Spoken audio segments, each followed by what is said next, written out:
Admiralty protest site cleared of occupiers.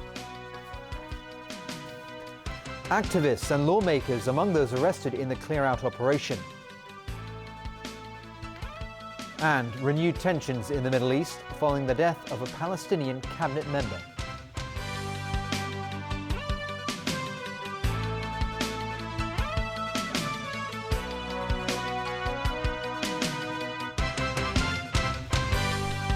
Good evening. Authorities have been clearing the Occupy protest site in Admiralty for much of the day, 75 days after the movement began.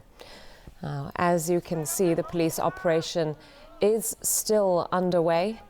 Dozens of people who insisted on staying till the very end have been arrested. Among them, student leaders, as well as current and former legislators from the pan-democratic camp. This came after bailiffs cleared part of the protest site earlier in the day in accordance with an interim court injunction. So far, no major clashes have been reported. And police have said that after the Admiralty main site is cleared out, they will make plans to reopen the remaining occupied road in Causeway Bay at an appropriate time. Around 1:30 this afternoon, the police announced they will begin clearing Harcourt Road in half an hour's time. From now till the commencement of the operation, any persons in the illegal occupied areas are free to leave. After this half an hour's time, police will lock down the occupied area. Officers then began surrounding the Admiralty protest site. They set up cordons around Tamar Park while forming a human chain on Tinmay Avenue. Please leave immediately in an orderly manner.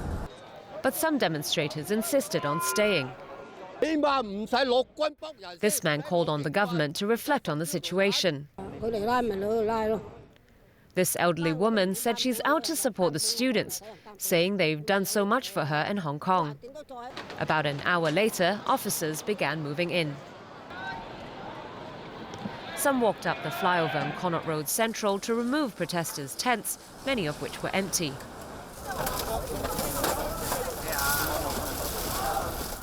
They also took down structures set up by the demonstrators. Other officers dismantled the barricades that had blocked the roads. A group of people staged a sit-in protest, insisting on resisting in a non-violent way till the end as part of their civil disobedience action. If the government decides to keep pushing a fixed proposal and sell it to Hong Kong people, civil disobedience action will be repeatedly happen in Hong Kong because we would not choose to cooperate with an unauthorized government. After giving repeated warnings for protesters to leave, the police announced shortly after 4 p.m. they would start arresting them. Please cooperate.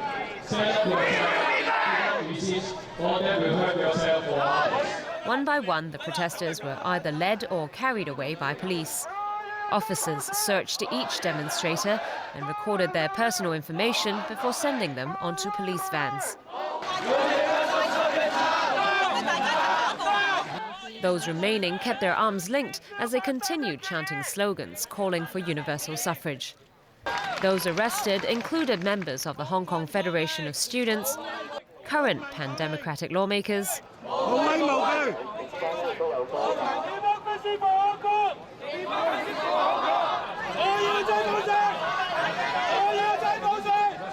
and former pro-democracy legislators. Others taken into custody included mixed media chairman Jimmy Lai and singer Denise Ho.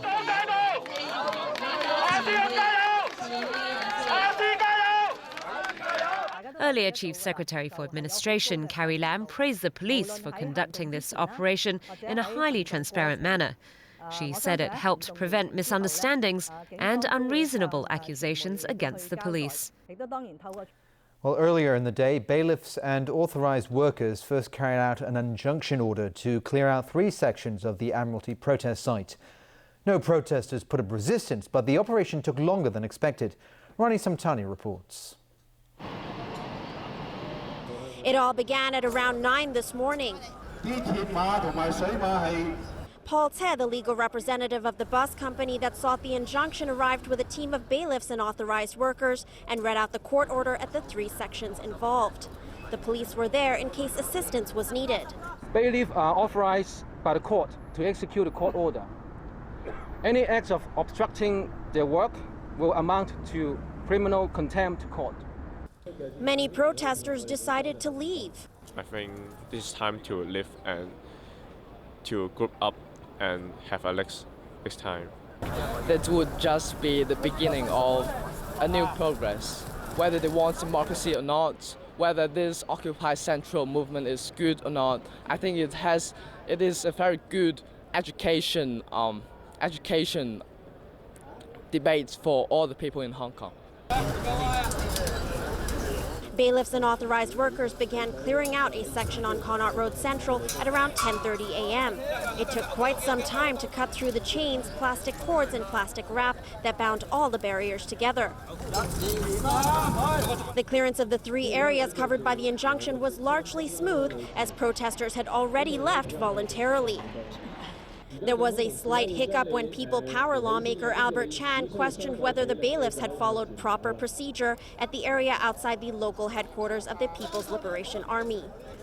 In some spots, they did the proper announcement regarding the court order, but in some locations, especially for this one, which is a major area, and they didn't do anything. But he moved aside shortly afterwards, and the bailiffs continued their work. After the bailiffs removed most of the barricades on Connaught Road Central, several rubbish trucks were brought in to remove all of the rubbish and obstacles that were left on the road. But given the enthusiasm of the media involved, the time taken for us to access to the barricades was a little bit more than we expected, but we done what we could. The execution of the injunction order was expected to take about 1.5 hours, but it was not until shortly after, before 1 p.m., that the job was completed. Rani Samtani, TVB News. Before the police began clearing out the Admiralty-occupied site, officers arrested 4 activists near their homes overnight and today. Among them is Civic Passion's Wong Yeung Tat, who was arrested this afternoon near his home for 59 counts of unlawful assembly. Student Front's Alvin Cheng, League of Social Democrats Vice Chairman Wong Ho Ming, and People Power's Anthony So were also arrested near their homes on suspicion of participating and inciting others to take part in an unlawful assembly. Calls for prosecutions are growing following the release this week of a U.S. Senate investigation report detailing CIA torture practices. Current and former CIA officials push back, saying the report tarnishes a program that saved American lives. Alan Bugnier reports.